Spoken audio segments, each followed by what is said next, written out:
otros ya no sirven. Entonces, si me dicen, si me escuchan como muy lejos, me avisan, porfa, porque ahorita estoy como a capela sin nada. No sé cómo desconectar estos.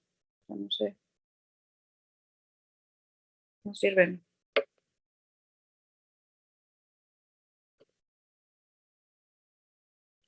No sé, se supone que sí estaban conectados.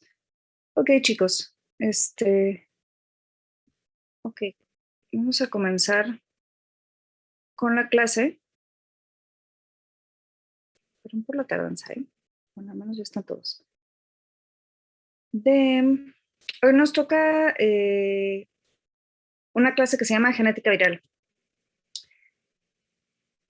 Y, por cierto, ya estamos revisando sus exámenes. No salieron mal, salieron mal. Tampoco salieron bien. No salieron tan mal. A ver, vamos a ver. ¿Pueden ver mi pantalla? Sí, doctora. Ok. Hey.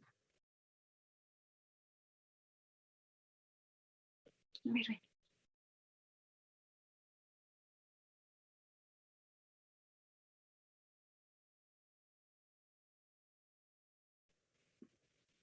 ¿Vieron a mi gata?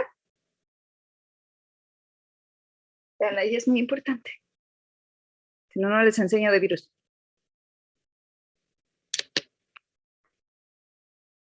Que se está peleando con el otro.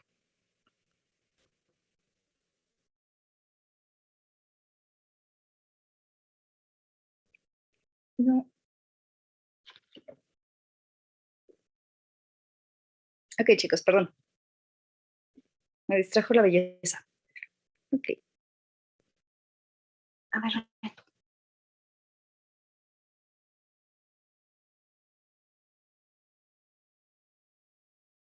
No, la que arregló los audífonos fue este otro, aquí en la mesa, que es el más travieso porque es más chiquito. Pero bueno, ese se los enseñaré otro día. Te distraer. ¿Qué está bien? ¿Cómo se llaman, doctor? Se llaman Kivil y Ixtap. Son nombres de dioses mayas. Ok, chicos, entonces, si ahorita se asoma Ixtap, se los enseño.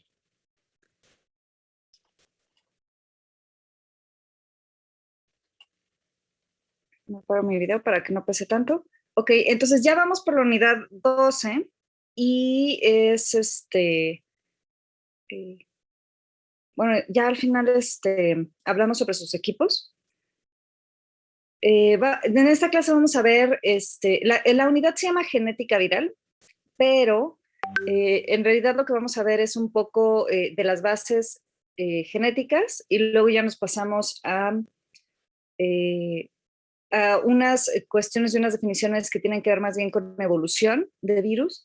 Y luego vamos a ver las interacciones que puede haber entre virus que están infectando la misma célula o el mismo animal. Entonces, es un poquito generar el título. Primero, vamos a repasar este concepto que ustedes ya conocen, que es el de mutación. Ustedes ya llevaron genética. Que pues es un concepto que incluye cualquier cambio, ¿no? Cualquier modificación que hay en un código genético. Y puede haber de mutaciones a mutaciones. Hay mutaciones que que significan un cambio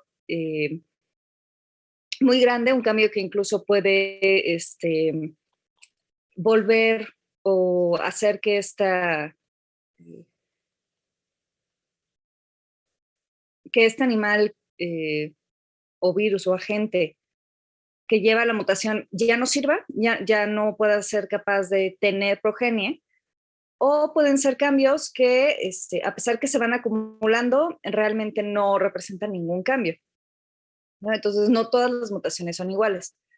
Recuerden que cuanto a la modificación que puede sufrir una cadena de ADN o de RNA, podemos tener un cambio en el orden de las bases, es decir, que se mantiene el mismo número de bases, la cadena es de la misma longitud, pero dos bases nada más se cambian, una antes y otra después. Otra sería la adición, que sería el que la cadena termine siendo más larga. Esto ya modifica un poco más la cadena. ¿Por qué? Porque recuerden que las cadenas terminan leyéndose en tripletes. Cuando nosotros estamos introduciendo una nueva letra, es decir, un nuevo ácido nucleico, eso, ¿en qué termina? Que toda la cadena que queda después queda desfasada. Y eso realmente sí va a cambiar el código de la proteína que se va a generar más adelante. Entonces, los cambios de adición o de supresión, que sería el eliminar una base, sí tienden a ser un poco más severos en cuanto al resultado, ¿no? En cuanto al resultado, en cuanto a lo que provoca.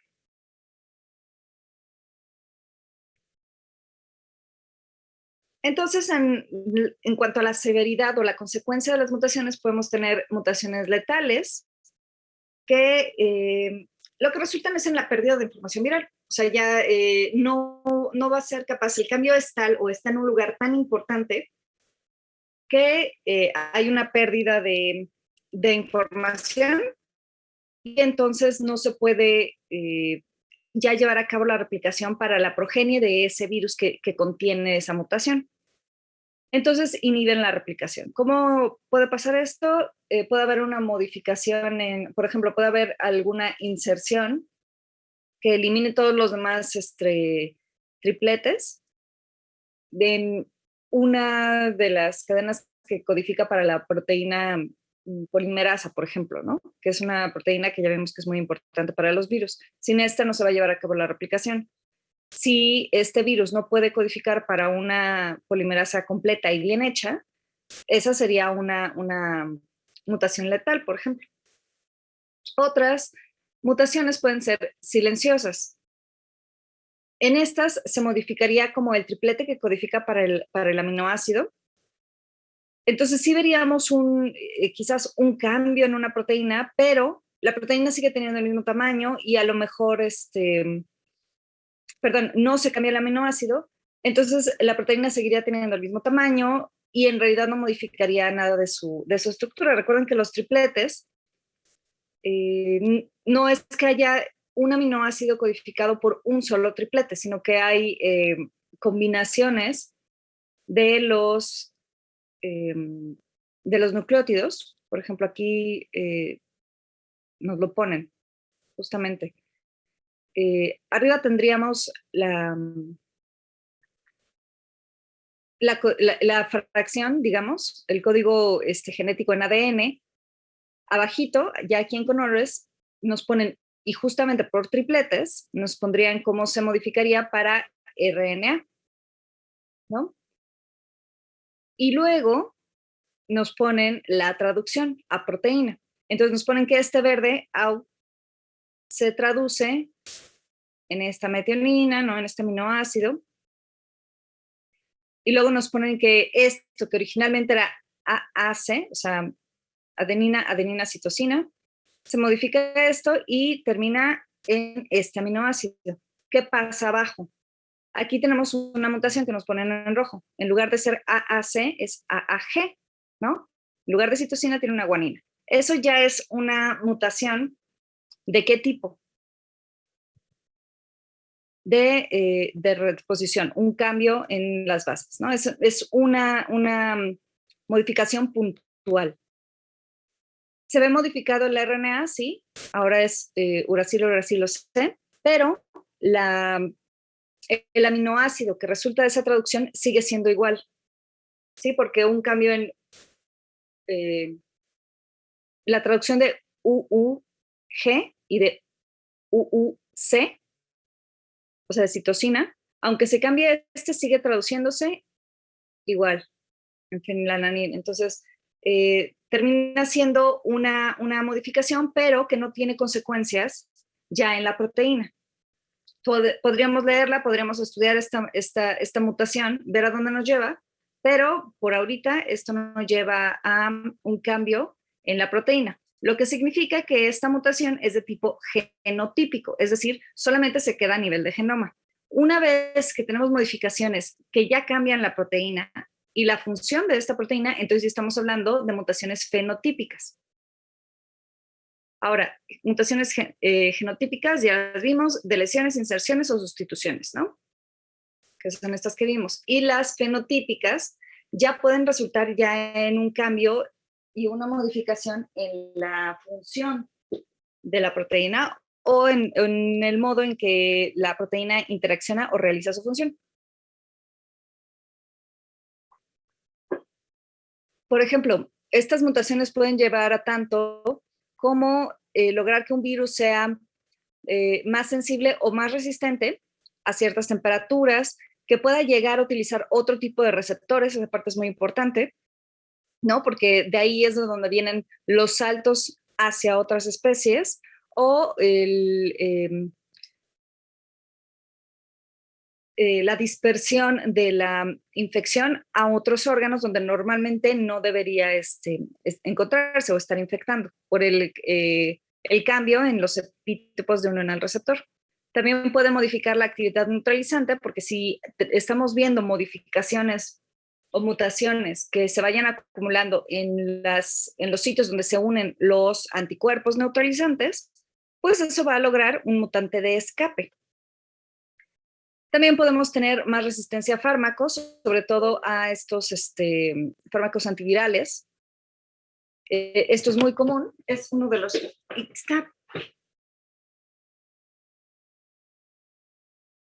Denme un momento, chicos.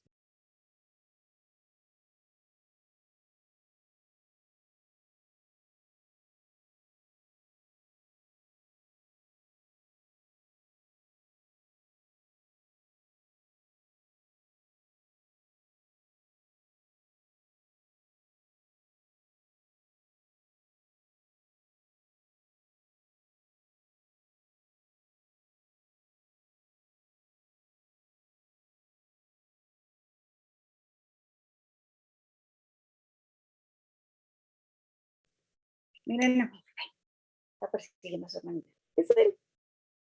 Es hermoso. Es esponjoso y se deja hacerlo. Ámenlo.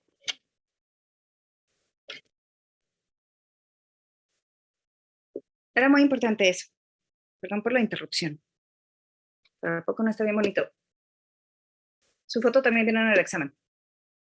Ok. Sí, son hermosos los velitos negros. Ahora se los vuelvo a enseñar. Ok, entonces, ¿en qué estábamos? En las variantes resistentes. Sobre todo a fármacos nos estamos refiriendo a pues, fármacos antivirales, ¿no? Que son los que utilizamos para tratar las infecciones virales. Es muy común, ¿por qué? Porque recuerden que nosotros perdemos la carrera evolutiva contra los virus, porque mientras nosotros damos una generación que no va a cambiar en nada, y tardamos generaciones y generaciones en mostrar y establecer una sola mutación, los virus pueden hacer eso en cuestión de días. Porque ellos no solamente sacan una generación cada, no sé, 6 horas, 3 horas, dependiendo de la familia viral, sino que pues sacan millones y millones de progenie. Entonces no podemos ni queremos competir con eso. Entonces sí, estas mutaciones van a salir mucho más rápido, se van a establecer en una población mucho más rápido y si representan una ventaja evolutiva, pues se van a establecer mucho más rápido en una población. Y cuando nosotros metemos una fuerza de selección, como es un fármaco, ¿no? Como es una población malamente vacunada o incompletamente vacunada, justamente este tipo de cosas pueden dirigir la selección de estas mutaciones hacia otros lados. Eso lo veremos entonces después. Incluso podemos tener que hay mutaciones que pueden cambiar el espectro del hospedero. Esta parte pues ya se la conoce muy bien, del murciélago a humano, pero ha pasado en muchas otras ocasiones, ¿no?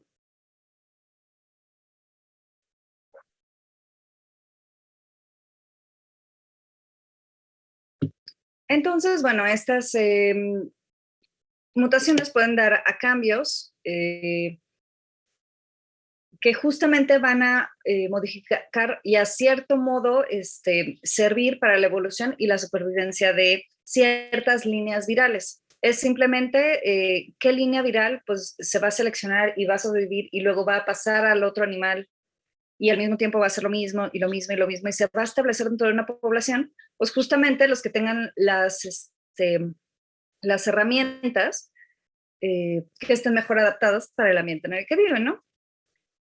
¿Y cómo las obtienen? Por puro azar, gracias a la mutación. La mutagénesis es el proceso por el cual se llevan a cabo estas mutaciones, o sea, estos cambios. ¿Por qué los virus cambian tanto? No es nada más que ellos tengan una tasa más rápida de replicación comparado a nuestra tasa de reproducción. Se me olvidó la palabra porque digo replicación a cada rato. Pero también los virus van a tener la ventaja, se puede decir de ventaja, que al tener su genoma muy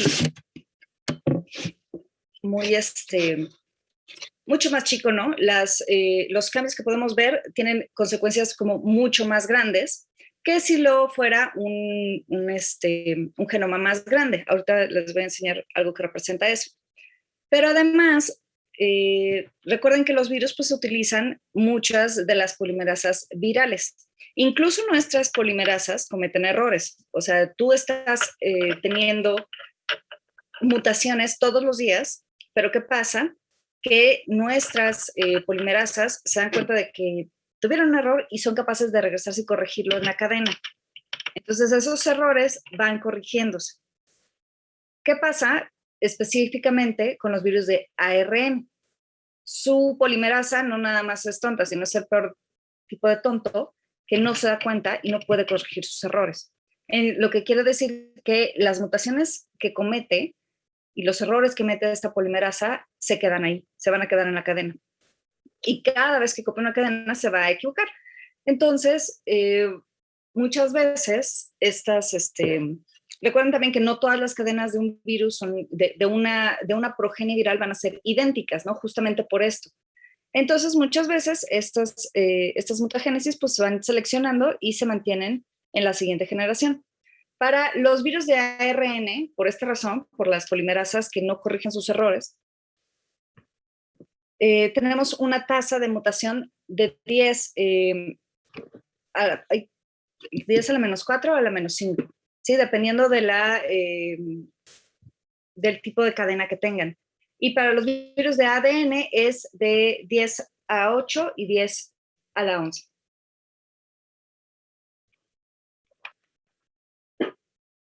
A la menos 11, perdón. Estas serían las espontáneas. Estas pasan todo el tiempo. Cada vez que hay una replicación ocurren estas modificaciones, ocurre la mutagénesis. La mayoría de estos cambios nunca los vamos a alcanzar a ver, ¿no? A menos que, como les repito, estas se vayan seleccionando porque realmente representan una ventaja, ¿no? También podemos inducir nosotros ciertos cambios por medio de rayos UV o rayos X, o exponiendo a los virus a agentes mutagénicos. Entonces, ¿a qué me refiero con que no todas los miembros de una sola progenie o de una sola progresión viral son idénticos? Aquí viene el concepto de cuasiespecies.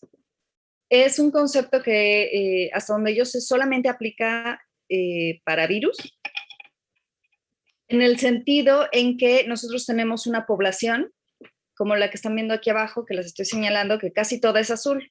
Pero dentro de esta cuando se estaba creando estos viriones, justamente la polimerasa metió errores, ¿no? Se equivocó. Entonces, algunas le salieron diferentes. Algunas le salieron en amarillito, en rojo, así como solecito, algunas vacías, ¿no? La mayoría se van a parecer lo más posible a la hebra molde, ¿sí? Del virus paterno, pero algunas pues van a tener modificaciones. Y algunas, pues aquí se quedaron, ¿no? Siguen siendo parte de la misma población. Pero ¿a qué vamos? No todos los miembros son idénticos. Va a haber algunos que sean diferentes, algunos que tengan mutaciones, algunos incluso que sean letales y no van a servir de nada, ¿no? Entonces, bueno, este es un ejemplo para el virus de la hepatitis C, que es donde se están estudiando muchas de las cosiespecies, pero esto ocurre con casi cualquier virus, sobre todo para virus de RNA. Entonces, tenemos a las poblaciones mayoritarias, que son las que se parecen más y que van a ser las más abundantes dentro de esta población y que se parecen más al virus paterno.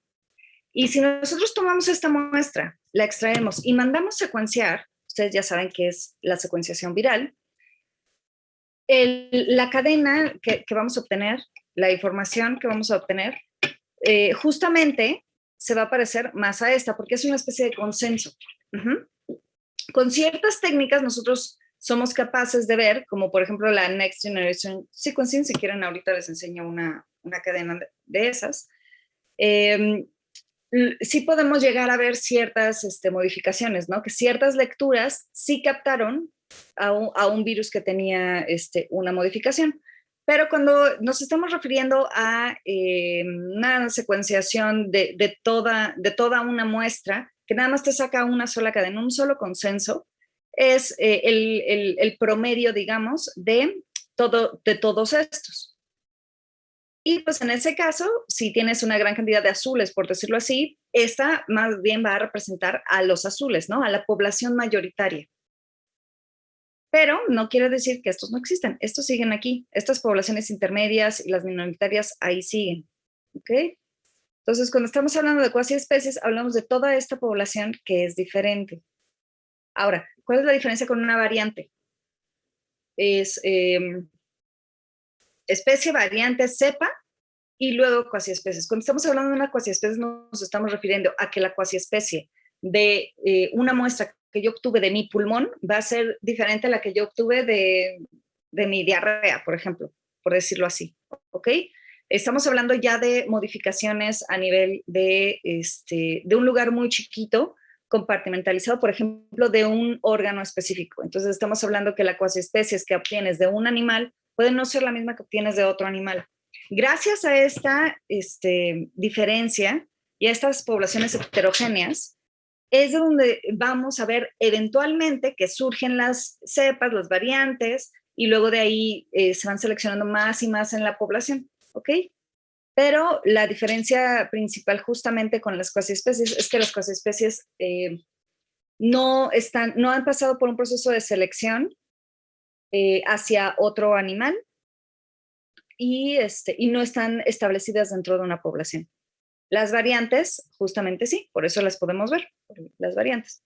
Ok, entonces aquí está este cuadro de mutagénesis, de las que les estaba hablando de la mutagénesis espontánea.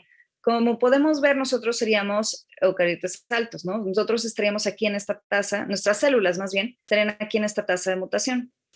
Aquí tenemos que también influye el tamaño del genoma. Entonces, nosotros al tener los genomas un poquito más largos a comparación con los demás, pues estamos acá. Por cierto, mientras más vas a la derecha, la tasa de mutación es más alta, ¿ok? Luego tenemos eucariotes sencillos, procariotes, y luego tenemos a los virus de DNA de doble cadena. Los tenemos aquí, entre -8 y -7. Ajá. Y los virus de DNA de cadena sencilla que tienden a ser un poco más cortos en cuanto a su cadena, van acumulando una tasa de mutación un poco más rápida. Los virus de RNA, esos son los que mutan mucho más rápido, como les mencionaba, justamente ¿por qué? Por su polimerasa. De -5, -4,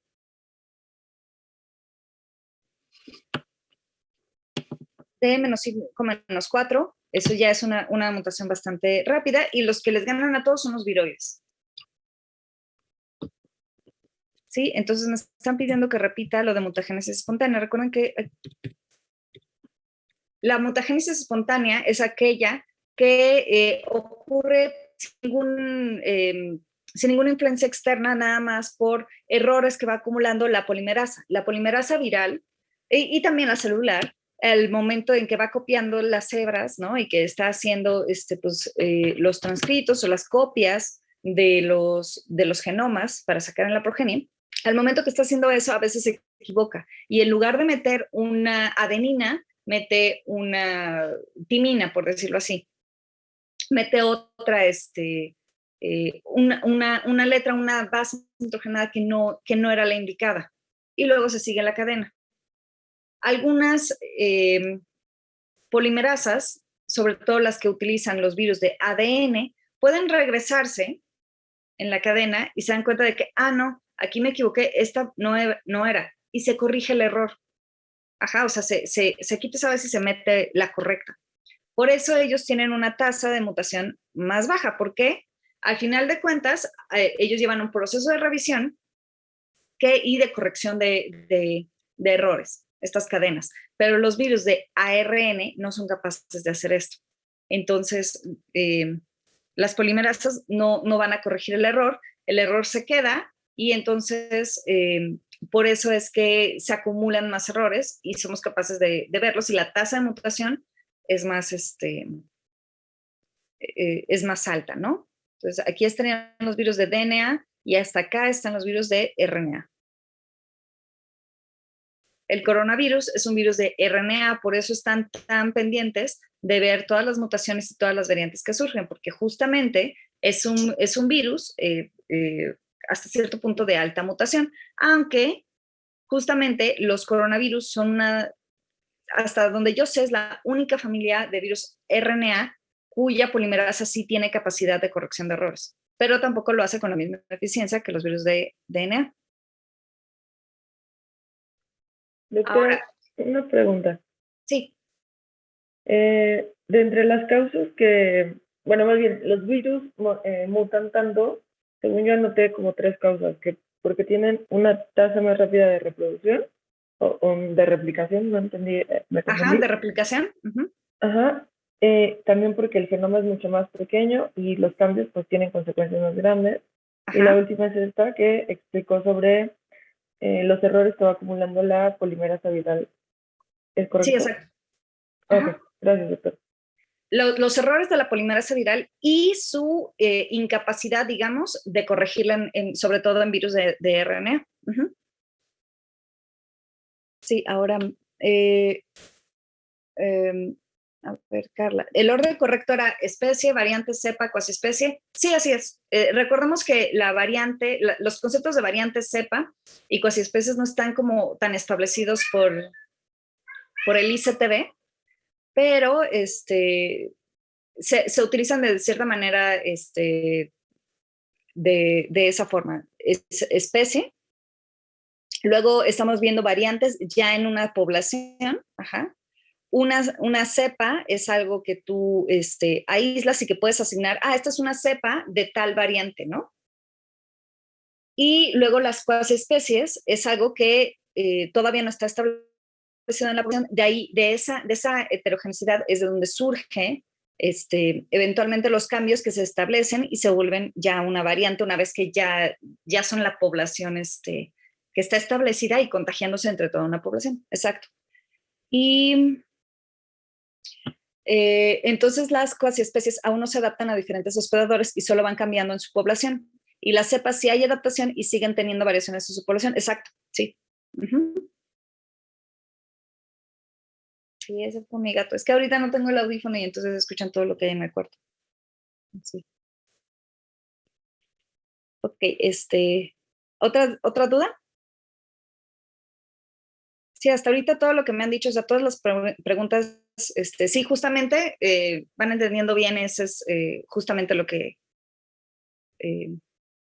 cómo va la cosa. Uh-huh.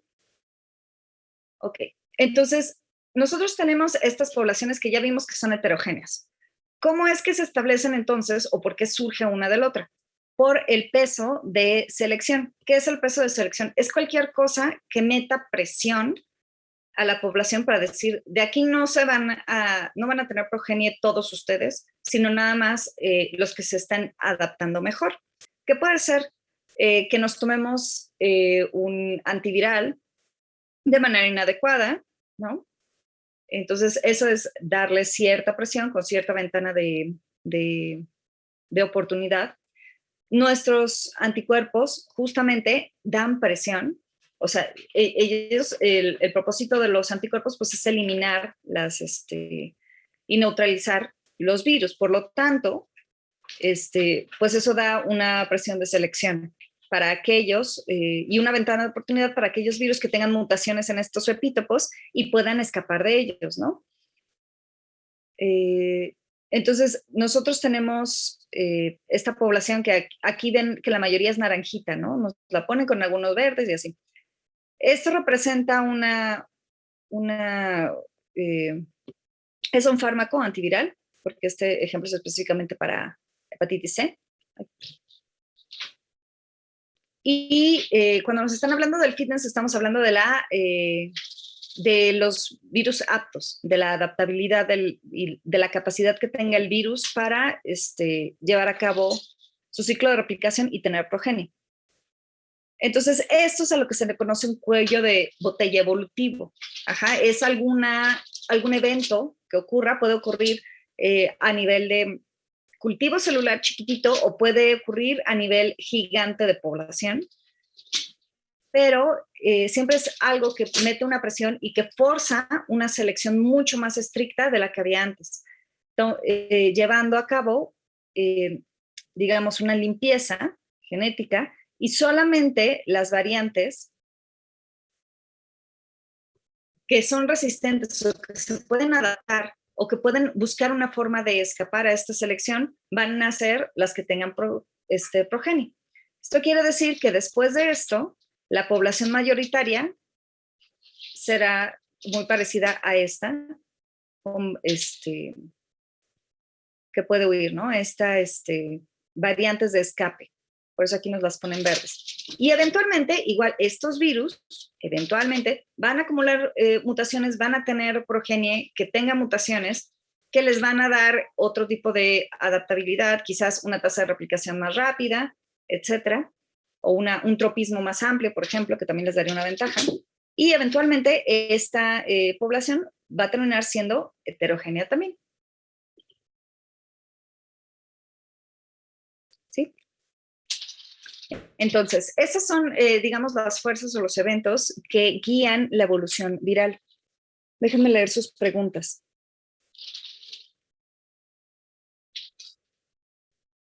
Ok. Lo que es el peso de selección es cualquier cosa, cualquier evento que meta una presión para decir, tú no, tú sí. Ejemplos.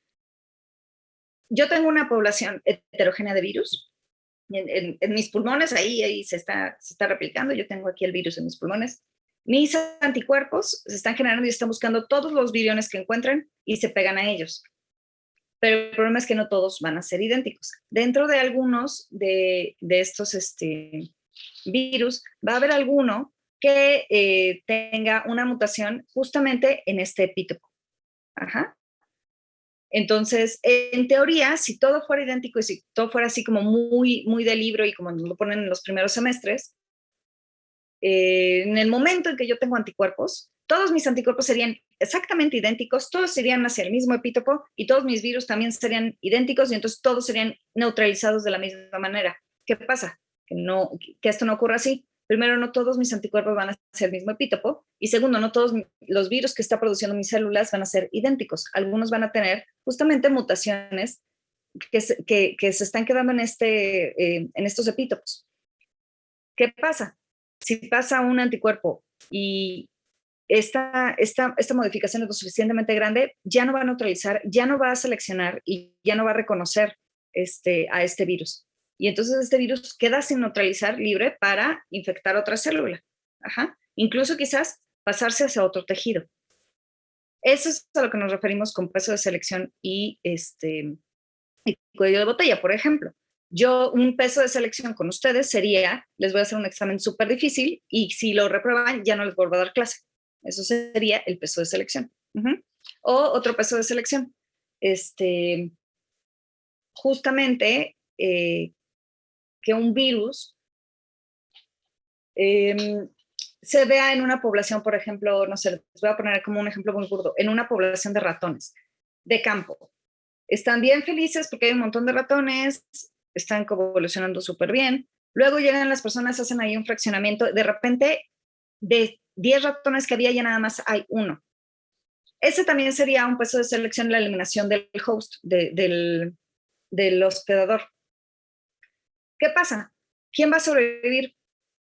Solamente los virus que puedan pasarse a otro host, que sería el humano, ¿no? Eso sería igual un peso de selección. Y en cuanto a fitness es la capacidad justamente de sobrepasar este peso de selección. Ajá. Fitness sale del concepto de sobrevivencia del más apto.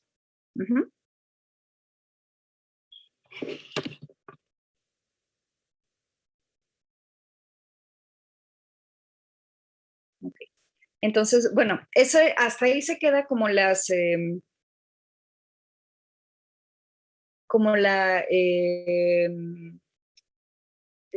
temas que van estrictamente hacia genética viral y evolución viral. Ahora vamos a ver cuál es la consecuencia de justamente de estas modificaciones, de estas mutaciones, y en cuanto a cómo interaccionan dos virus que justamente están en esta carrera, ¿no? de pues evolutiva. Entonces, una de las cosas que ocurren dentro de nuestras células es que los virus no nada más entra un solo virus a una sola célula. Puede ocurrir que varios virus estén infectando al virus de la misma manera. ¿A qué me refiero con varios virus? Pueden ser varios virus de la misma infección, de la misma progenie, pueden ser virus hermanos. O en otros casos pueden ser virus de diferentes especies. Esto también puede ocurrir, ¿no? En cambio de que haya una como superinfección, una infección de dos virus al mismo tiempo en el mismo animal. Uno de los cambios más fuertes que puede haber es la recombinación genética. ¿Qué ocurre durante la recombinación genética? Los dos virus se están replicando dentro de la misma célula y puede haber a la hora de que se están sacando las copias para los genomas de progenie, un intercambio de las secuencias de nucleótidos. Es decir, tenemos a virus A y virus B y la polimerasa está trabajando con virus A y de repente se eleva la onda, se salta de cadena molde y comienza a hacer un híbrido entre cadena A y cadena B. Ahorita les enseño, creo que tengo ahí un dibujito. Pero ¿qué tiene que pasar para que esto ocurra? Al menos dos virus tienen que infectar a la misma célula y generalmente pues pasa con un virus de ARN porque como ya vimos, las polimerasas tienden más a cometer estos errores y no a poderlos corregir. Entonces, tipos de recombinación, la intramolecular justamente es esta la más sencilla, que es el intercambio de secuencias de nucleótidos entre los virus que están relacionados. Por ejemplo, estos dos son dos retrovirus. Tenemos una cadena como verde clarito. Esta bolita morada es la polimerasa. Y justamente estamos viendo que la polimerasa ahorita está formando esta, que es café clarito, está haciendo este transcrito en café clarito a partir de este molde que está en café oscuro. Está llevándola, pero por la proximidad a la otra cadena, esta puede saltar. La polimerasa puede cambiar de cadena café a cadena verde. Y entonces sigue haciendo su trabajo, porque son cadenas que se parecen tanto que ni siquiera se ve la diferencia. Entonces salta y va entonces a seguir haciendo la cadena que estaba haciendo, pero ahora utilizando la verde de molde. Lo que quiere decir que esta hebra va a quedar Así, una parte es copia de una hebra y la otra parte es de otra hebra. ¿Qué consecuencias tiene esto? Es muy severo. Depende de qué tan diferentes sean las dos cadenas templado, o sea, las dos cadenas molde.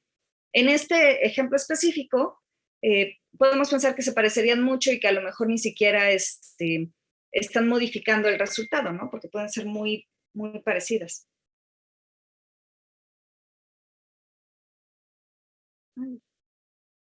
Y que pueden ser muy parecidas. Pero imagínense que realmente no sé, la hebra verde sea de otra variante, por ejemplo, ¿no?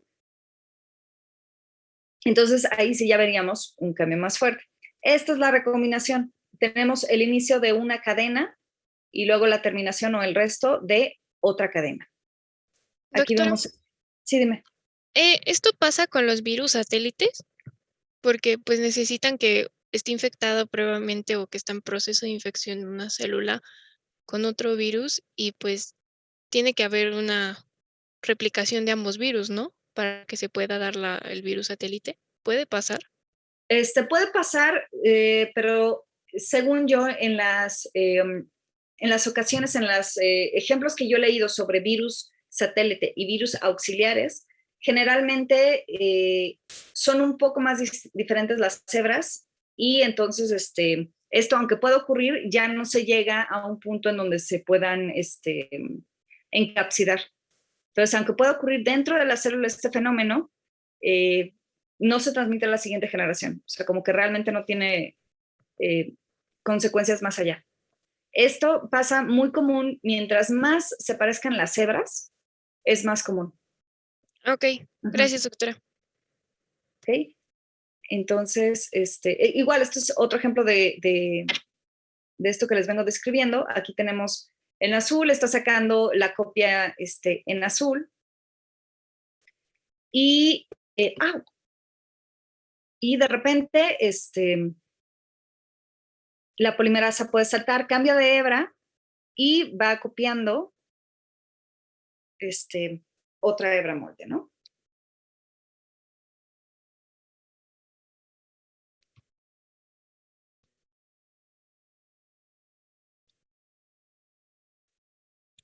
Entonces, esta es un tipo de recombinación intramolecular. Ahora vamos a ver el otro tipo de recombinación.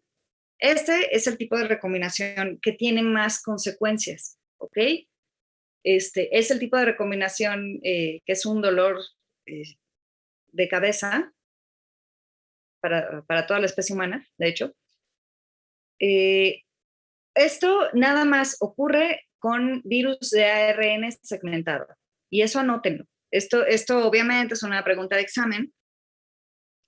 ¿Cuáles son los dos tipos de recombinación? Esta es la intramolecular, que ocurre cuando hay una infección por al menos dos virus, y es más común mientras más se parezcan las hebras, ¿no? Mientras más se parezcan las hebras.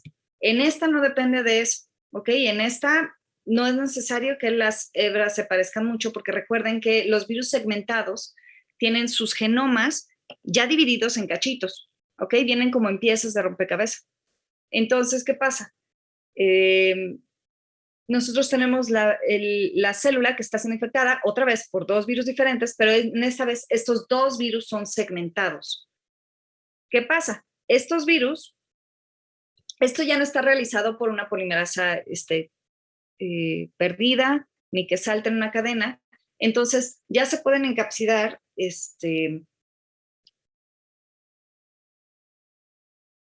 hasta el final de la replicación, pero se encapsidan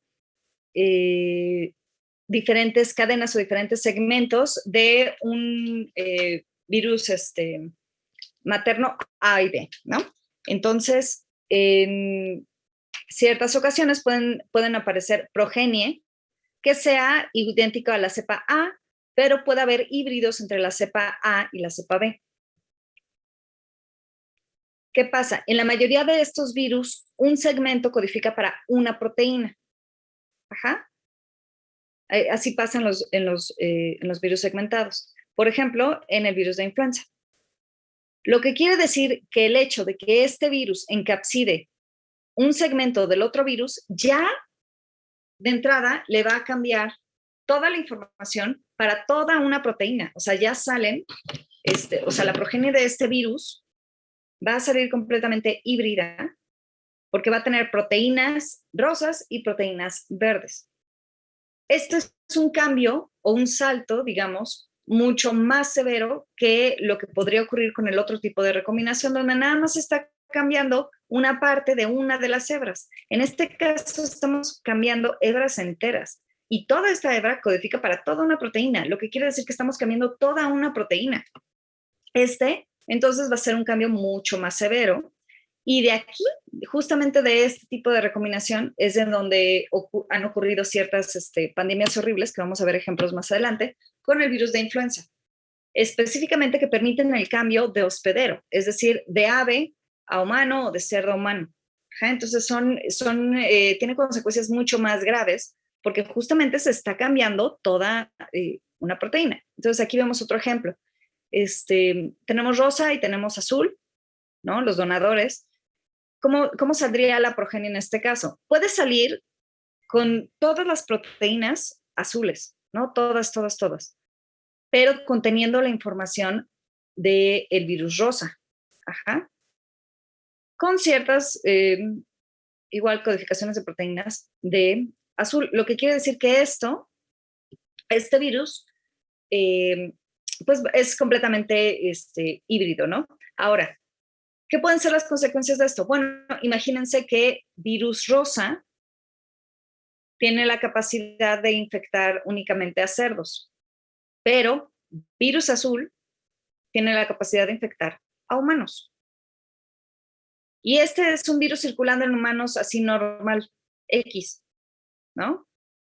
Entonces, este virus tiene esa azul, o sea, tiene sus proteínas exteriores azules, o sea que puede infectar humanos. Pero ¿qué pasa? Una vez que infecta al humano y comienza a codificar sus proteínas, estas proteínas rosas son proteínas propias del virus que había seleccionado en cerdos. Entonces, ¿qué va a pasar? No tienes anticuerpos para estas otras proteínas. Entonces pueden pasar dos cosas. Este virus puede estar peor adaptado para las células de humano o puede estar mejor adaptado para las células de humano y pues no resolver la infección. Y puede establecerse en una población completamente ingenua porque no había sido expuesta justamente a estas proteínas de cerdo. ¿Ok? Entonces, eso es una ventana muy importante de oportunidad para los virus para generar virus pandémicos. Y hasta cierto punto, pues es muy peligroso. Esto ocurre por el tipo de recombinación en rearreglo, que de nuevo nada más ocurre en virus segmentados. Y justamente como están segmentados y se cambia toda una pieza entera, entonces pues ya es más severo el cambio, ¿no? Y llegan a cambiar a proteínas enteras. Entonces vamos a ver más de ejemplos de estos. Entonces, los cambios que habíamos visto hasta ahorita, estos cambios puntuales, chiquitos, que se van estableciendo poco a poco en una mutación, eso es parte de mutaciones normales. Es una deriva genética. Supongo que sí ya vieron el concepto en genética. Son estos pequeños cambios que ocurren poquito a poquito en una población y generalmente, al menos en animales, ocurre, pero nunca alcanzamos realmente a ver un cambio, ¿no? A menos que lo vayamos seleccionando muy específicamente. Es normal, los virus van cambiando poquito a poquito a través de pequeñas mutaciones. Esa es la deriva genética. Igual pues, provocado por estos cambios, por las polimerasas que no tienen corrección de error, etc. Pero esto que acabamos de ver, este rearreglo lo lleva un paso mucho más allá, o quizás varios pasos más adelante. Esta es el cambio genético, o el recambio genético también. En páginas españolas a veces le dicen recambio. Cambio antigénico. ¿Por qué cambio antigénico? Porque se está ya de plano cambiando, te lo dice el nombre. No es nada más una deriva, ¿no? Deriva que te dices así como de, pues por ahí se va, ¿no? Esto ya es un cambio. Shift, piensen como en la palabra de cambios, de shift del coche. O sea, es un cambio completo de toda una proteína. Entonces, de aquí que vamos a tener nuevas cepas, nuevas variantes. Incluso pueden llegar a ser como nuevas especies. Y en la deriva genética solamente se mantiene la misma especie, quizás se mantenga en la misma variante, solamente que poco a poco a lo largo de los años pues se van a ir acumulando estas pequeñas mutaciones y eventualmente lo vamos a ver. Pero el cambio antigénico va a ocurrir de una generación a otra y va a ser un cambio súper severo, que le va a dar una ventajísima al virus. Y solamente ocurre por el reassortment o rearreglo. Ajá. ¿Dudas de estas dos, derivas? Doctora, ya me perdí. Entonces, ¿el cambio genético es solo la acumulación de mutaciones y el cambio antigénico es cuando se generan nuevas cepas? La deriva genética o la deriva antigénica, le puedes decir de las dos maneras. Ah, ok. Ajá, uno Gracias, es deriva, doctora. ajá, la palabra es derivación, o sea, deriva genética o deriva antigénica, y el otro es el cambio antigénico. Ajá. Ok, gracias. Sí. Y el cambio es el más, piensen en esto así como que la deriva es así como, ay, así fue, derivó, y va de poquito a poquito, ¿no? Va como derivando poco a poco a través de generaciones. Y el cambio es así como, no, te voy a cambiar, así como ahorita. Uh-huh. Ese es el cambio antigénico, que solamente ocurre por el rearreglo en virus segmentados, ¿ok? Entonces, ¿qué problema tenemos con todos los virus con genoma segmentado? Justamente, pues que están expuestos, como todos los demás virus, a la deriva antigénica, pero además están expuestos al cambio antigénico, ¿no? Y por eso entonces tenemos así como estas otras problemáticas, ¿no? Y esta justamente es la problemática. El virus de influenza es justamente un virus segmentado. Y es un virus que además afecta a muchísimas especies. Por lo tanto, tenemos una infinidad de abanico de opciones de virus de todas las especies en las cuales puede haber un cambio y de un año a otro puede surgir un nuevo virus. Por esto, nos tenemos que vacunar de influenza todos los años. ¿Por qué? Porque el virus no nada más va cambiando justamente por la deriva antigénica, sino que también tenemos el riesgo de que ocurra justamente en ese año un cambio, un rearreglo genético, antigénico. Y entonces esto ya implicaría un cambio mucho más grande, ¿no? La mayoría de virus nunca presentaría un cambio de esa magnitud, como lo presenta la influenza, como si fuera nada. Entonces, ¿cuál es la historia? La primer, digamos, bueno, no sería obviamente la primer caso pandémico de influenza, pero sí es el primero que se tiene registrado y estudiado y secuenciado.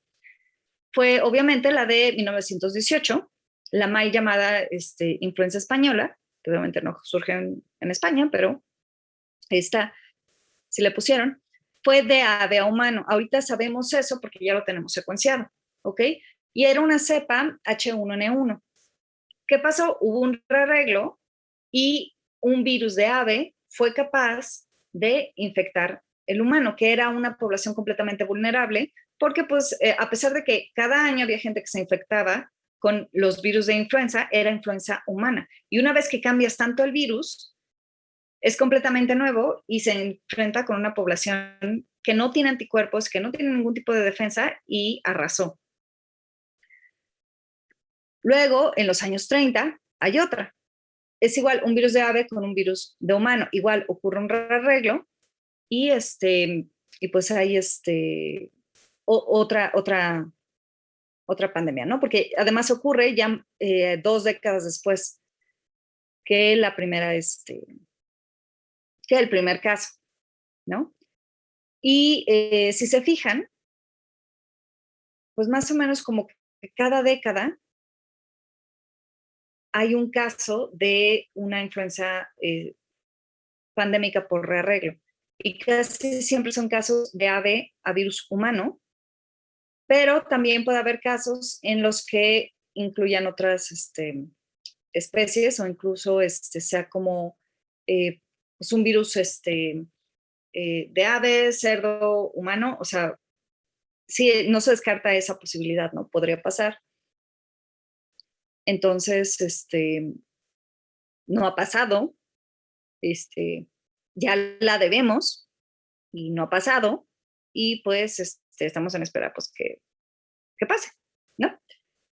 Entonces, luego nos llegó algo que, digo que va a sonar feo, que no era peor porque esto es realmente muy peligroso, ¿no? Pero nos pasó algo parecido de todos modos. Ok, entonces esos es justamente los peligros de la recombinación por rearreglo. Ajá. Ahora, también puede haber ciertos tipos de recombinación que justamente como lo preguntó su compañera, puede ocurrir con virus inactivo. No tanto en los casos de coevolución de virus satélite con virus auxiliar, pero sí en casos, por ejemplo, de interacción con un virus atenuado o con un virus que tenga alguna mutación letal, ¿no? ¿Qué pasa en estos casos? Que un virus que si estuviera solo no pudiera sacar progenie o terminar su ciclo de replicación, realmente pueda terminarlo con ayuda de otro, así como pasa con los virus auxiliares, pero en este caso no es un proceso de coevolución, ¿no? Es nada más un evento que ocurre eh, de manera esporádica, digamos. Entonces, ¿qué pasaría si, por ejemplo, yo tengo un virus mutante que está atenuado, vacunal, estoy intentando inmunizar a mis animales, pero estos animales se encuentran al mismo tiempo infectados con el virus activo, el virus de campo? ¿Servirá de algo mi inmunización? Probablemente no, y probablemente ocurra esto, una reactivación cruzada. Justamente los virus inactivos pues tendrían alguna mutación que no les permita replicarse de la misma manera, pero como al mismo tiempo se están produciendo las proteínas del virus activo y del virus de campo, pues no lo necesitan. Entonces, nada más aumenta la tasa viral.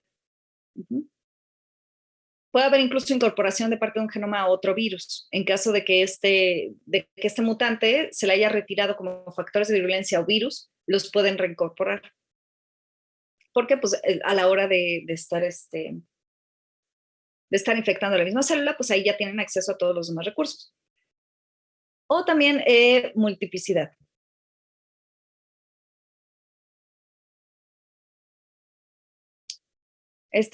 Sí, Wendy. Y también por otras razones, pero sí, esta es una de las razones.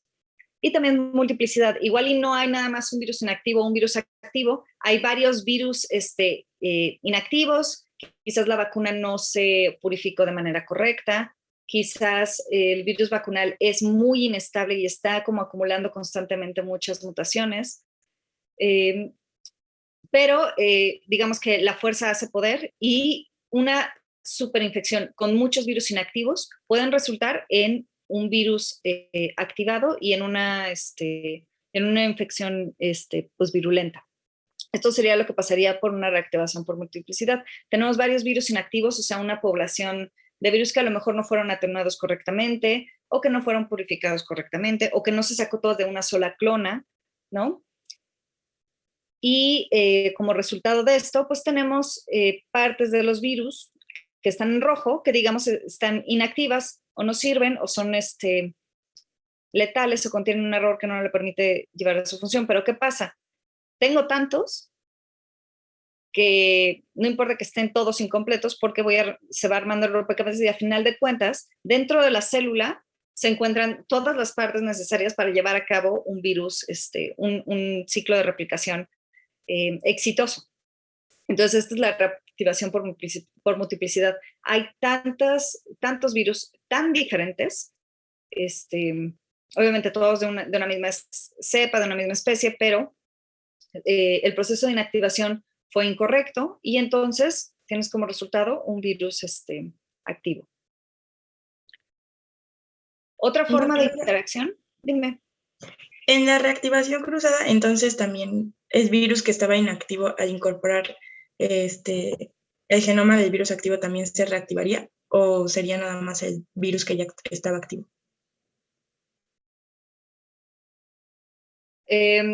Bueno, cuando estamos hablando de que toma partes del genoma del virus activo, nos estamos hablando de que la progenie de ese virus es la que lo toma. Obviamente ya los virus ya no pueden como que cambiar. Estaríamos hablando de que la progenie de este virus defectuoso, digamos, ya entonces ya salga completa. Ajá. Pero ojo, no estoy hablando de los virus que evolutivamente son el virus auxiliar y el virus satélite. Ajá.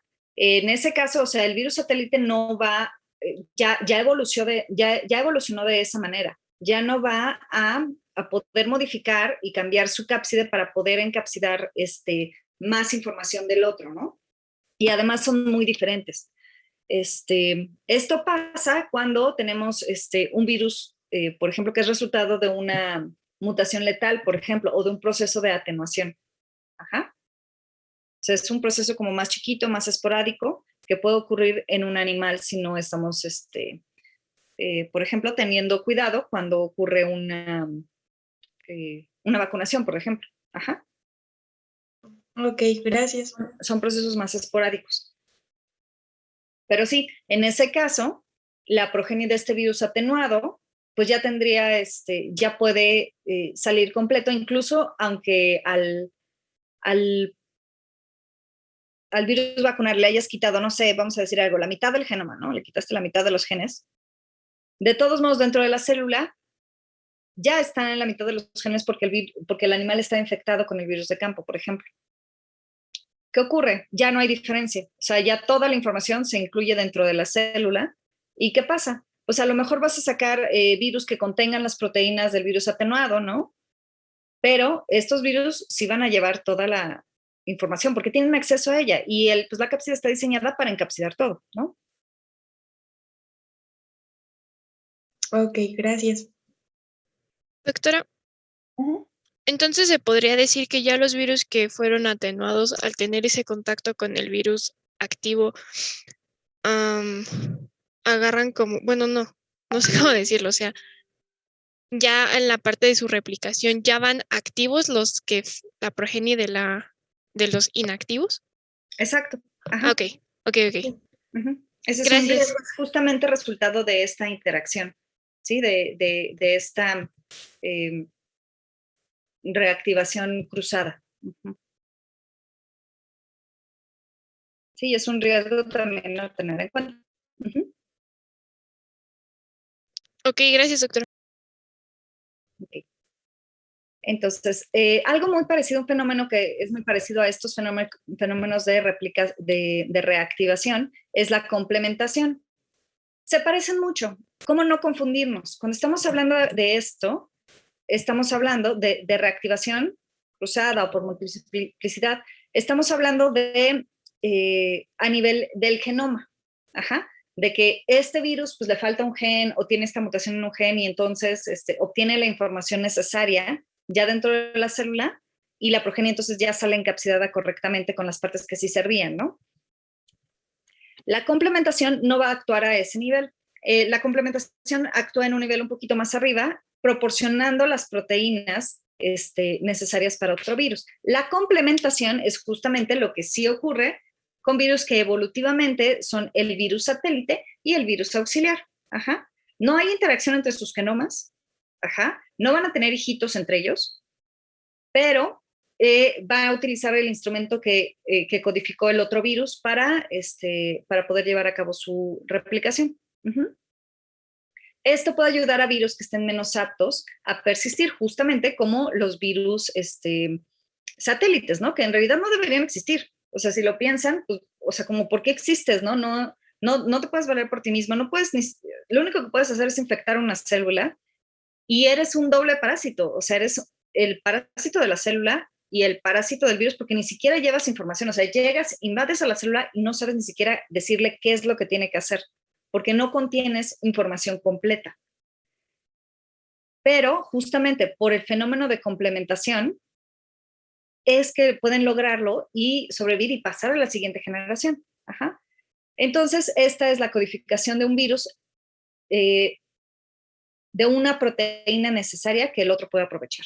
Pero no va a haber interacción entre los genomas, no va a haber ningún tipo de rearreglo ni de recombinación entre los genomas. Y pues obviamente el virus satélite o el virus defectuoso nunca va a, y la progenie de no va a volver a obtener esta capacidad de llevar a cabo un ciclo de infección ellos solos. Ajá. Su progenie va a salir igual de defectuosa y va a salir igual de dependiente que el papá. Sí, este es el proceso de complementación, es la diferencia principal, ¿no? Entonces, la complementación no implica ningún tipo de recombinación de mutaciones ni de nada, y solamente las proteínas producidas por un virus van a ayudar al otro virus, al virus con menos apto, ¿no? Entonces, aquí tenemos, estos dos están infectando una misma célula, el virus activo y el virus defectuoso. Nuestro sería el virus satélite, este sería el virus auxiliar. En una infección mixta de los dos, vamos a tener progenie de los dos. B va a tener progenie de B, A va a tener progenie de A. Esta progenie sigue saliendo defectuosa. Esta progenie sigue siendo activa e independiente. ¿Qué pasa si nada más tenemos una infección única? Solamente tendríamos el virus auxiliar. Ese sería el único que, en caso de que hubiera una infección única, o sea, solo uno en uno, podría tener progenie, porque el defectuoso, a pesar de que pueda infectar una célula, ya no va a sacar progenie. ¿Ok? Ahora, otra de las interacciones que puede pasar dentro de la célula es la mezcla de fenotipos. Igual, en este caso ya no estamos teniendo recombinaciones, ya no estamos teniendo como hijitos a nivel de genoma. Aquí lo que pasa más bien es un error a la hora de encapsidar. Yo tengo el virus A y tengo el virus B y pues están haciendo cada quien lo suyo. Pueden ni siquiera estar interaccionando tanto, pero ¿qué pasa? A la hora que se forma la capsidación, la formación de la cápside y la salida de los viriones, las proteínas van a encapsidar el genoma incorrecto. Entonces, esto sería el fenómeno de transcapsidación. Sería un genoma de una cepa o de una variante encapsidada dentro de las proteínas de la otra cepa. O también puede ocurrir en mosaico, porque recordemos que no todas las cápsides pues, son formadas por una sola proteína, idénticas todas. Hay muchas cápsides que son más complejas, que están formadas por varias proteínas, y en este caso puede pasar que tengan una proteína de una cepa y otra proteína de otra cepa. Entonces, a pesar de que, como lo ven aquí en este dibujito, los genomas salen todos del mismo color, no están mezclados, no son diferentes, o sea, salen como deberían salir, sí llevan incrustadas proteínas de la otra cepa. Ajá, porque es imposible distinguir y controlar ese proceso ya cuando están formándose en el retículo endoplásmico. Ajá, y pues se selecciona el inicio del genoma, se van formando las proteínas, pero pues de nuevo, en una de esas, una proteína se encapsida con el resto de las proteínas incorrectas. Y entonces podemos tener únicamente a nivel fenotípico que esta población pueda tener proteínas de una cepa y de otra cepa.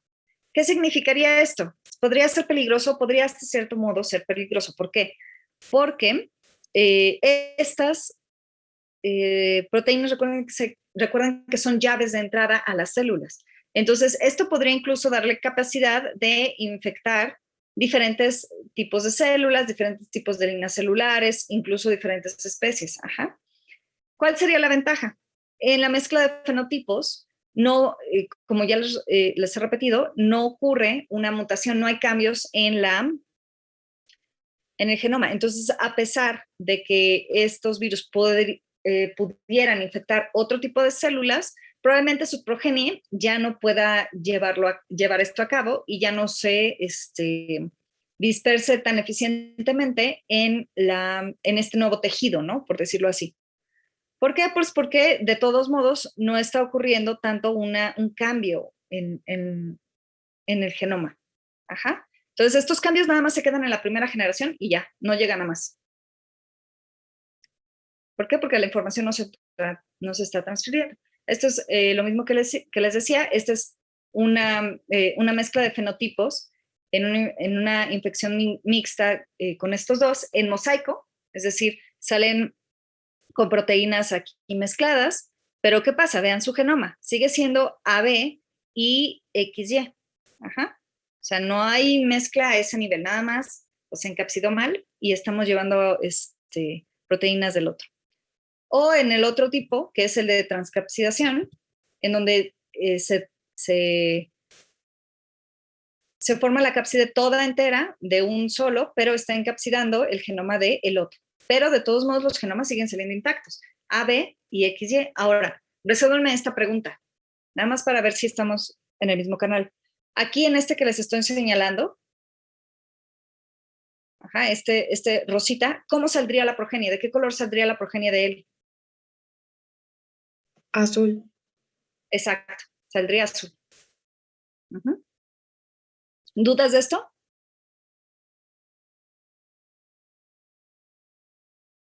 Ok. Entonces, de aquí, justamente de esta mezcla y de este tipo de interacciones, puede ocurrir la formación de pseudotipo. Excepto que cuando estamos hablando de pseudotipo, casi siempre estamos hablando más bien de virus envueltos. Ajá.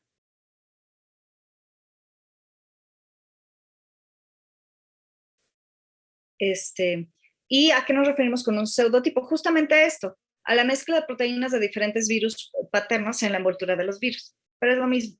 Ajá. Justamente a este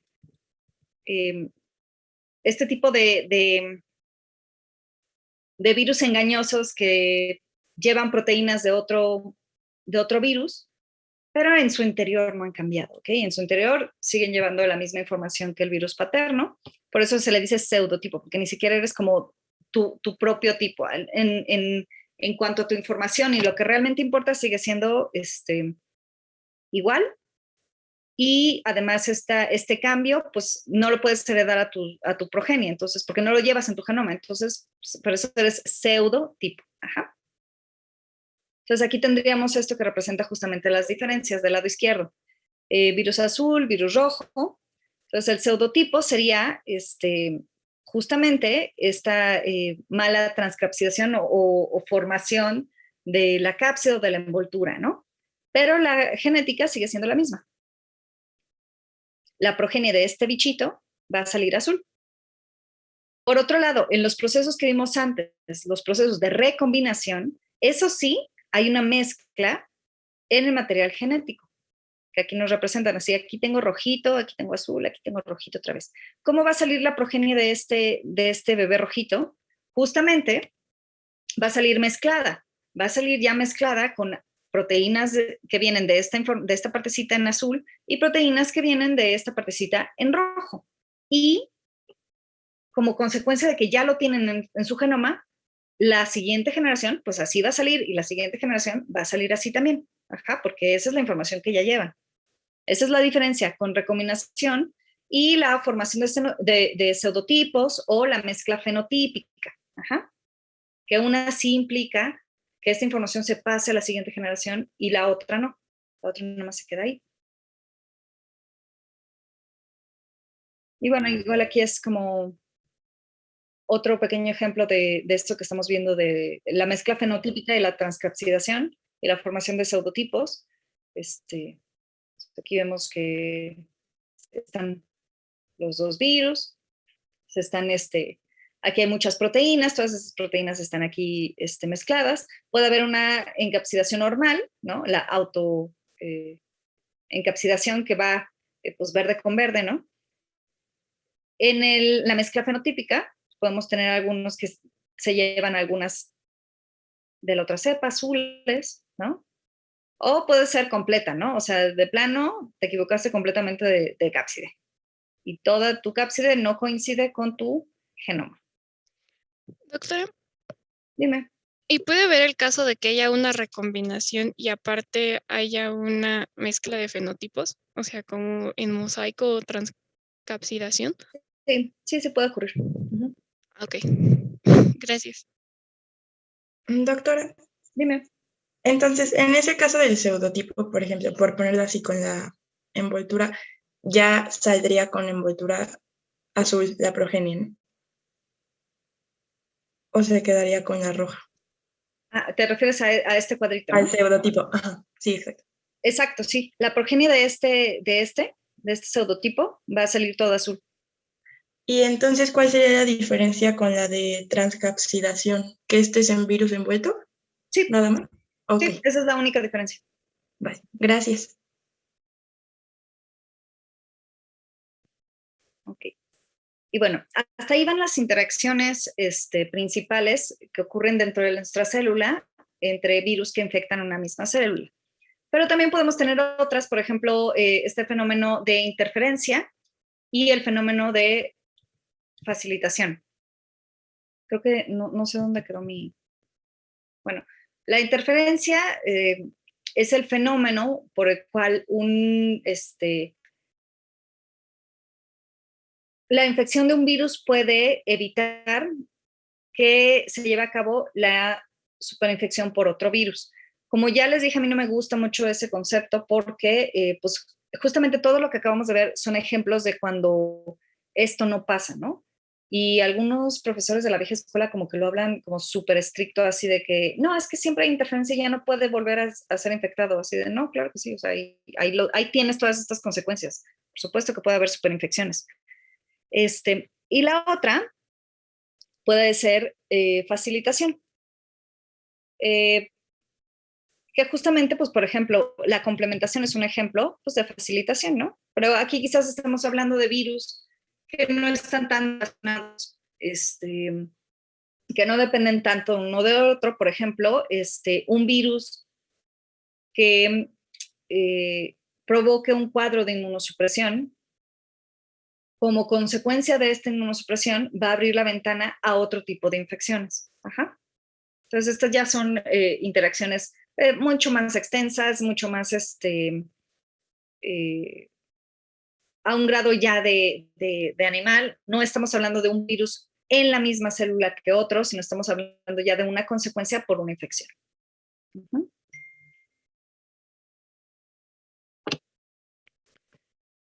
Por ejemplo, un ejemplo de esto sería el virus de la parainfluenza 1, que se le considera que facilita la infección por el virus de estomatitis vesicular. Entonces, cuando ves un animal que tiene una infección por parainfluenza 1, luego empiezas a ver casos de estomatitis, así como, ¿por qué está pasando esto? Lo que pasa es que el virus de la estomatitis estaba corriendo en la población independiente, feliz, pero quizás no estaba provocando enfermedad. Se estaba transmitiendo, pero igual y no estaba provocando enfermedad. El cuerpo, por sus defensas innatas y sus defensas específicas, estaba controlando bien estas infecciones. Pero ¿qué pasa? Llega otro virus que además de estar dañando las células, también está generando un cuadro de inmunosupresión porque evita la señalización de interferón. Y entonces, ¿qué pasa? Cualquier cosa que esté corriendo por ahí, pues va a proliferar. Dice, así es, esta es mi oportunidad. Y entonces se aumentan los casos de un virus que no tiene nada que ver, pero que también estaba en esa misma población. Entonces se le abrió la ventana, le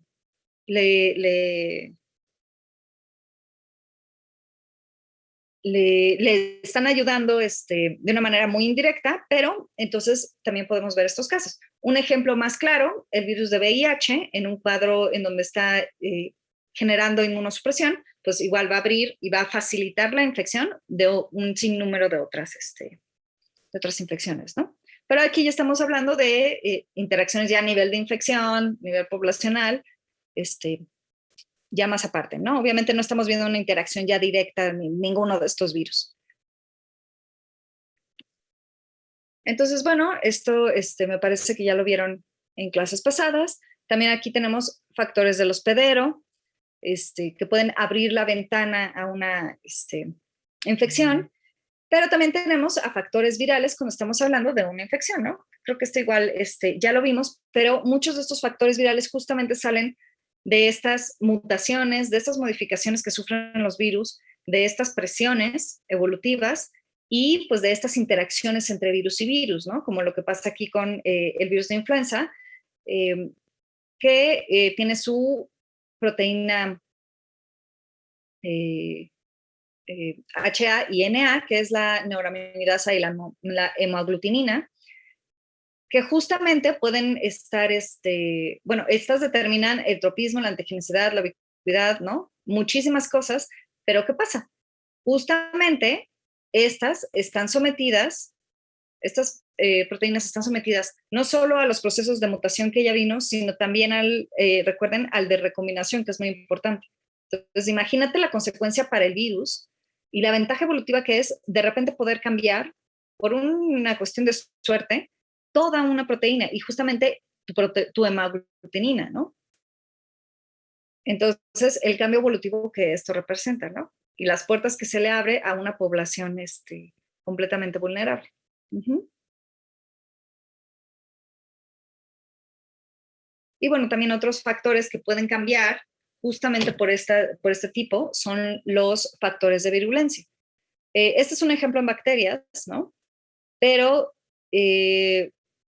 tenemos a nuestro profago aquí, pero justamente este tipo de modificaciones pueden generar la creación de nuevos factores de adhesión, exotoxinas, factores de invasión, que todo esto tiene consecuencias ya para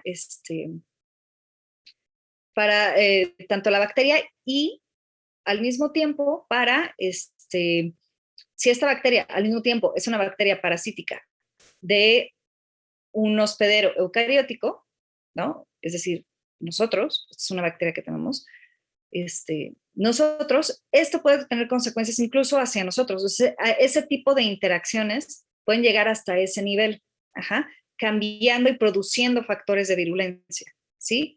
Entonces, todas estas modificaciones no nada más se pueden quedar. Esto nada más se los pongo como ejemplo de que estas interacciones entre virus, estas mutaciones, no nada más tienen como estas consecuencias como tan directas, pueden incluso ir más allá. Pero pues obviamente todo esto es algo que nosotros pues siempre ha ocurrido, ¿no? Ocurre todos los días, tampoco es como para que nos espantemos. Se los aclaro porque pues ahorita, o bueno, ya ahorita no tanto, pero en las noticias diario veíamos, ¿no? De la nueva cepa de tal, y la nueva cepa que es más poderosísima y más virulenta y más malvada, ¿no? Siempre en las noticias porque les encanta espantarnos, pero en realidad los virus van cambiando constantemente y pues así hemos vivido toda la vida, ¿no? Sí, incluso las bacterias igual, y no todas las modificaciones terminan siendo negativas, ¿no? Por ejemplo, profago le está dando una ventaja muy buena a esta bacteria porque le está generando sus factores de virulencia y de invasión. Entonces, para ella sería una ventaja, ¿no? Si no, todas las interacciones tienen por qué ser malas. ¿Okay? ¿Dudas? Doctora, una pregunta. Uh-huh. Por el caso de se me fue el nombre, sobre la presión que nos hablaban, sí, del fitness, el virus puede generar esa recombinación y esa parte de las mutaciones, o las mutaciones son únicamente espontáneas. A ver, ¿me repites la primera parte? ¿Por la parte de qué me dijiste? La parte que nos explicó sobre el escape o fitness. O sea, cuando hay una presión que hace esa selección en el virus, o sea, puede hacer ¿es siempre forzosamente que el virus pase eso o hay casos que simplemente es espontáneo para que haya esa recombinación y y esas mutaciones? No, todas las mutaciones, recombinación, esas son espontáneas. Ajá. Ajá. Esas ocurren todos los días, pueden no tener éxito, pueden X. De ahí es de donde salen justamente el concepto de cuasiespecie. Ajá. Pero luego, cuando a esta cuasiespecie tú le pones una fuerza de presión, de selección, ajá, ahí es cuando ocurre la selección, justamente, y entonces ocurren estos cuellos de botella, ajá, estas supresiones virales, donde se van solamente a seleccionar, ¿no? O van a sobrevivir los que puedan pasar a través de estas ventanas, ¿no? Entonces aquí tenemos un ejemplo. Esta es una cuasiespecie. Aquí hay muchas cosas diferentes. Ajá. Diferentes en diferentes sentidos. Yo le meto un fármaco. Ocurre una supresión viral, pero es incompleta. ¿Por qué? Porque esta partecita que tenemos aquí, ¿no? Yo tenía aquí variantes que tienen alguna mutación. Esta mutación salió de la nada, salió del azar, y a cada rato están saliendo así, ¿no? Pero pues ahí se mantenía como que X. ¿Por qué? Porque no les estaba dando ninguna ventaja más allá, esta resistencia, hasta que realmente se ven sometidos a una supresión y entonces, ¿quién va a sobrevivir? Los que salen, ¿no? Es un proceso de evolución normal y que aplica para todas las especies. El que tenga mejor adaptabilidad van a ser los que sobrevivan y por lo tanto los que tengan progenio. Y entonces van a ocupar este nicho que fue eliminado por esta supresión viral incompleta. Así entonces, es como tenemos cepas tanto virales como bacterianas, que son resistentes a drogas o antibióticos.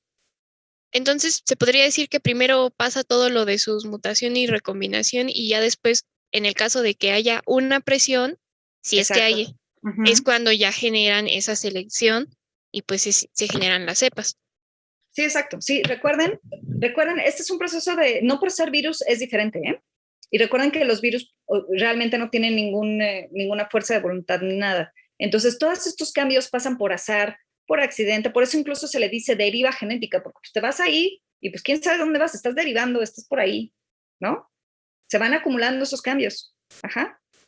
¿Por qué los estamos viendo? ¿Por qué se van seleccionando y por qué algunas cepas se van eliminando y luego ya nunca las vemos? ¿Por qué? Justamente por las presiones de selección. Porque una vez que ya comienzan a ser más diferentes, pues no todos van a tener las mismas ventajas. Y esto pasa tanto con virus como con animales. Ajá. Los animales que están menos adaptados, que se van viendo, por ejemplo, que tienen una alimentación mucho más específica, obviamente pues van a ser más vulnerables a un cambio de alimentación o a que de repente ya les quites todo su bambú, por ejemplo, ¿no? Entonces, van a ser más susceptibles. Imaginemos en pandas, ¿no? Tú tienes a tus pandas y toda la población nada más come bambús y de repente hay un virus y todos los bambús se mueren. ¿Quién va a sobrevivir? Únicamente los pandas capaces de digerir otro tipo de planta. Eso sería lo que pasa. Y eso pues es lo que ha pasado en procesos de selección. Entonces, este proceso de selección no crean que es exclusivo para virus. Los cuellos de botella ocurren pues para cualquier especie, ¿no? Y las fuerzas de selección ocurren igual para cualquier especie. Ajá. Un ejemplo en personas, la peste bubónica. Mató al 10% de la población hace siglos. ¿Y por qué algunas sobrevivieron? Porque estaban mejor adaptados. Tenían ciertas mutaciones que los hacían menos susceptibles a la infección. Y listo, de ahí salimos. Por eso es un mal ejemplo de lo que decían de que, ay, bueno, pero los humanos ya han sobrevivido a otro tipo de de pandemias y no sé qué, dice, sí, porque todos los que eran susceptibles se murieron, por eso es que se sobrevivió. No es un ejemplo adecuado, ¿no? Pero pues sí, justamente ese es un ejemplo de presión evolutiva.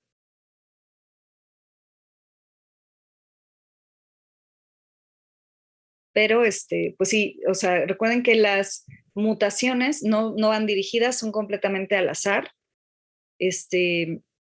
Lo que dirige, digamos, la evolución ya es la presión de cuestiones externas que le dan entonces cierta ventaja a algunos que ya tenían esas mutaciones. Uh-huh. Más claro, doctora, muchas gracias. Ok. Listo, y bueno, aquí tenemos igual otro ejemplo de lo que pasa. Esto es en 2013, igual, un triple mutante por medio de rearreglo, igual influenza, con patos, aves silvestres y gallina. Y cosas así. Uh-huh. Estaban todos juntos. Puede ocurrir esto y luego, pues, en humano. Aunque afortunadamente, pues esta no proliferó, ¿no? O sea, se controló, pero ocurrió. Ajá. Entonces ahorita estamos esperando el siguiente. ¿Dudas, chicos? No, doctora. Listo. Entonces nos vemos el martes. Y estamos ya trabajando sus exámenes para ya darles las calificaciones pronto, ¿va? Y listo, sería todo. Por ahorita ya no habría tarea. Y listo, váyanse a tomar un café. Gracias, doctora. Bonito fin. Gracias, hasta luego. Gracias, doctora. Bonito fin. Gracias, doctora. Bonito fin.